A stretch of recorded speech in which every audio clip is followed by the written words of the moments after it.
for joining us today. You've tuned into Business Daily, and I'm Lee Ji-yoon. Before we get started, let's get a quick check on today's highlights. The $30,000 per capita income mark for Korea seems like it's becoming a distant goal as global economic conditions continue to sour and challenge growth at home. We take you to the WorldSkills competition that aims to pump out more young talent in the manufacturing sector. Korea scores well, but is this the right goal for the long run? But before you get to those, with domestic demand showing signs of recovery, the head of Korea's central bank doesn't expect this year's economic growth to deviate far from its initial 2.8% forecast. Meeting with economic experts on Wednesday, Bank of Korea Governor Lee Ju-yeol said that despite the country's weak exports, growth will not drop into the low 2% range. However, he added that there might be a slight outlook revision because of the weak economic performance in the second quarter. As for the country's monetary policy, the governor said it will continue to support the economic recovery while maintaining financial stability amid growing external uncertainties. Korea's per capita income still falls shy of the $30,000 level that would promote Korea to be a developed country, according to widely used standards. But things are not looking too hopeful for Korea to break the barrier anytime soon. Our Lee Ju-young tells us why. Joining the 30-50 club, or countries with $30,000 in per capita income and 50 million people, looks to be difficult for Korea to achieve next year. This year will be the 10th year since Korea entered the $20,000 group. According to Standard & Poor's, the country is forecast to reach the $30,000 level by 2018, despite the agency's recent upgrading of Korea's credit ratings from A+ to AA-. Domestic institutions' forecasts aren't that rosy either.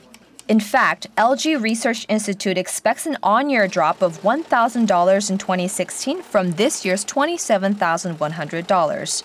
Korea Economic Institute says Korea will become a developed nation by 2017, but only if it maintains its current growth level. But that's looking increasingly unlikely as faltering exports and external uncertainties have led to a downgrading of growth expectations. Forecasts were looking good at the beginning of the year, but slowing growth in China has caused Korea's exports, a key driver of the economy, to drop sharply every month since the start of the year.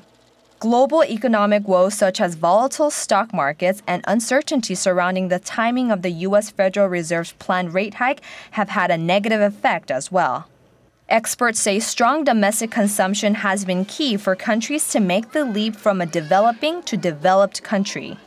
That means it's essential to find a way of preventing external factors negatively affecting spending inside the country. Lee Ju-young, Business Daily. Meanwhile, Korea's key industries are suffering from worsening profitability, largely due to foreign rivals and the globally souring economy. According to Korea Chamber of Commerce and Industry, the shipbuilding, construction, and chemical sectors took the largest hit over the last few years, while other fields like oil refining and semiconductors became more profitable. Data showed that Korea's shipbuilding sector reported an operating profit to sales ratio of minus 1.6% in the first half of the year, down nearly 10 percentage points from 2009.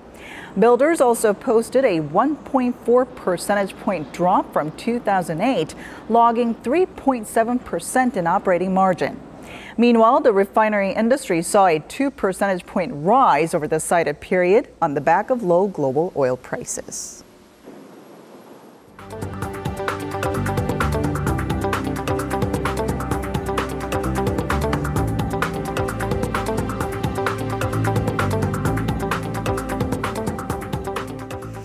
In what could be the biggest auto scandal of the year, Volkswagen admitted that 11 million vehicles worldwide are fitted with software to cheat emissions tests. The scandal erupted when it was found that Volkswagen rigged U.S. car emissions tests, and the German automaker says it has taken a $7.2 billion profit hit to deal with the mass recall. Shares in Volkswagen plummeted for a second day as the scandal continued to unfold.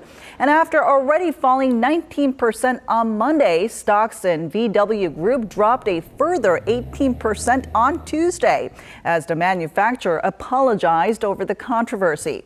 Volkswagen CEO Martin Winterkorn said he is, quote unquote, endlessly sorry and promised a fast and thorough investigation. And those investigations will also take place here in Korea to check whether Volkswagen models imported here register any discrepancies. The Ministry of Land, Infrastructure and Transport said it would reassess the fuel efficiency of Volkswagen vehicles to reflect the latest emissions results. One day earlier on Tuesday, Korea's Environment Ministry had announced that it would retest emissions output of recent models of the Jetta, Golf, and Audi A3. The Transport Ministry noted that past tests had shown consistency in the German carmaker's marked fuel economy and actual efficiency. We might be closer to that day when health insurance will be more accessible, particularly for the elderly and those with a history of chronic medical conditions. Financial authorities have laid out a reform measure that aims to relax sign-up requirements and expand the scope of coverage for private health insurance. Our Eunice Kim has the details. More than 10 million Koreans live with chronic health conditions like high blood pressure and diabetes. For many of them, private health insurance is difficult to come by due to the high entry requirements, and even when qualified, the scope of coverage is often limited. That's why financial authorities have submitted a reform plan to address the challenges. First off, it will aim to shrink the number of required disclosure items by 2/3 to 6. Hospital treatment records need only be reported within the previous 2 years, cut from 5 years. The requirement to report the presence of 10 serious illnesses that includes diabetes and leukemia would be shrunk down to just 1, cancer. Also scratched off the mandatory disclosure list, smoking habits, as well as the frequency and amount of alcohol consumption. The maximum age to sign up for health insurance will be pushed up from what is generally 60 years to 75. The Financial Supervisory Service is also set to support the creation of new insurance products tailored for chronically ill patients. Perhaps all-inclusive products that guarantee coverage for all surgeries and hospitalization at a cost 50 to 100% more than the average health insurance plan. Eunice Kim, Business Daily. The Korea Water Resources Corporation is planning to enter the Eastern European market as a main investor and developer of a billion-dollar power plant. Through the project, the company hopes to gain a foothold in the global market. Our Park Se-young is on the story for us today. Heavy rain floods Georgia's mountainous Vanity region every year. Now, a power plant developed by the Korea Water Resources Corporation will be constructed in the northern area to store water and produce energy. The Nenskra hydroelectric power plant is worth $1 billion, and it's the biggest of its kind to be built since the Russo-Georgian War in 2008. It is a very important project for us, for Georgia, for its energy independence and energy security. The project, which broke ground earlier this week, will follow a build, operate, transfer structure. This means Korea's K-Water will build and operate the plant for 35 years before transferring ownership to the state. From 2019, it's estimated that the 280-megawatt power station will produce 1.2 billion kilowatts of electricity per hour. The plant will supply the local market with electricity and help reduce reliance on imported energy during the fall and winter seasons. As the project's key investor, K-Water is stepping up efforts to establish itself in overseas markets beyond Asia. This project serves as a means for expansion into the Eurasian market and establishes us globally in the field of hydroelectric power generation. The power plant is expected to help develop Georgia's energy sector and economy and establish friendly ties between the two countries. Park Se-young, Business Daily.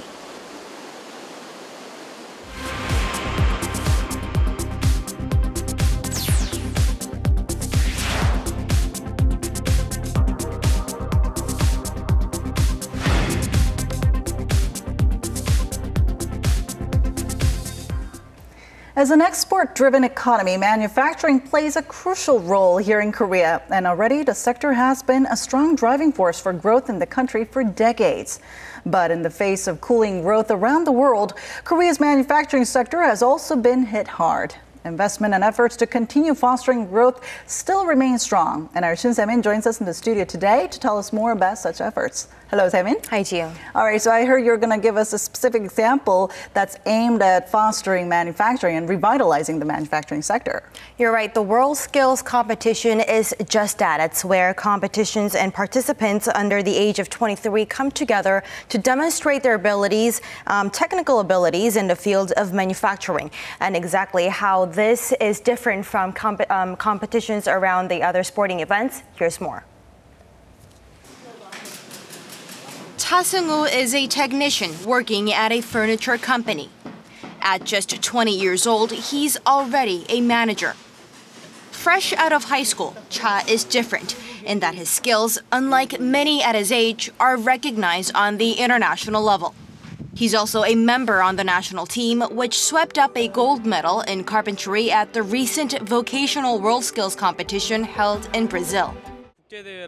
The competition gave me a boost in confidence and also guaranteed my career here at the company. I want to be able to put my skills to good use and build nice furniture. The biennial WorldSkills competition began all the way back in 1946, allowing young trainees to boast their talent in some 50 different fields. Although the WorldSkills is often likened to the Olympics with participants from around the world competing regularly, it can come with even more surprises.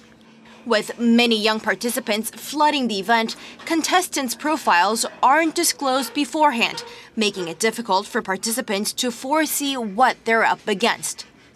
Despite all this, Korea is a regular champion, clinching 19 victories so far, and that includes this year, which marks 5 consecutive wins, outstripping other countries.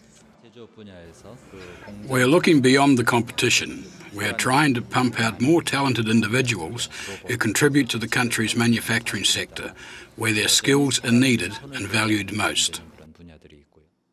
Attributing the success of Korea's economy to the manufacturing sector, driven by such skilled manpower, the director emphasized the need to continuously sponsor young, gifted individuals.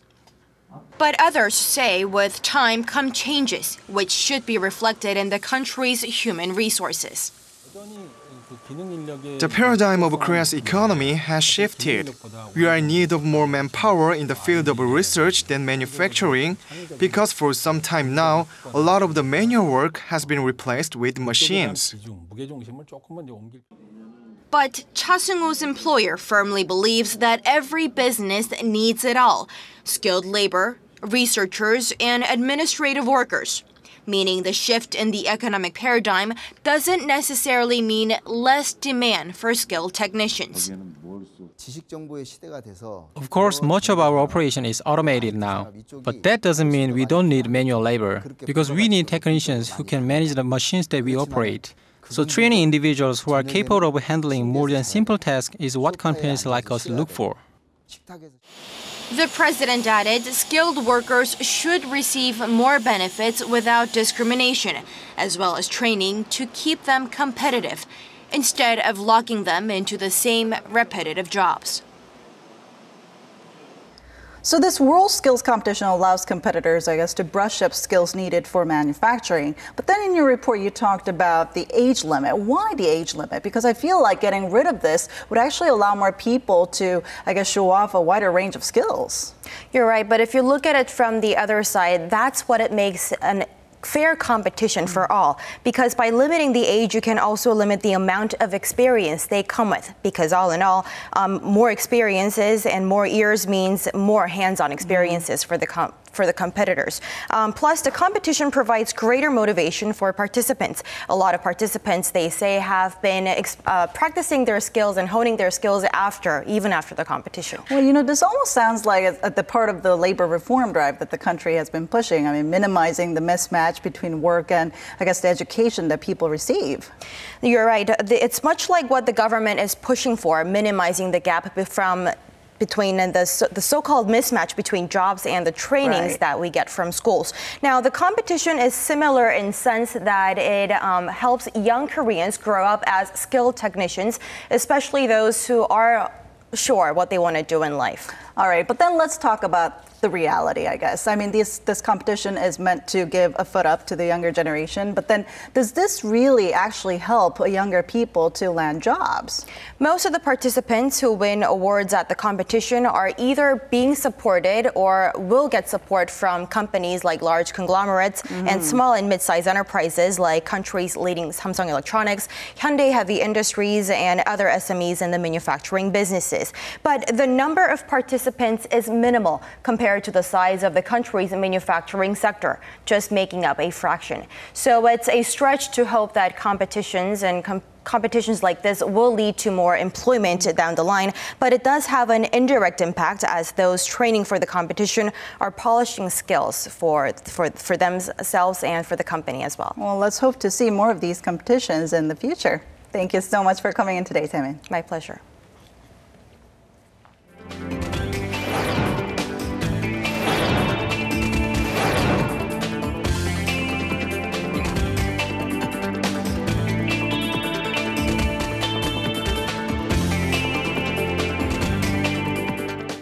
And that wraps it up for today. Thanks so much for watching, and we'll be back tomorrow at the same time, same place. Until then, goodbye.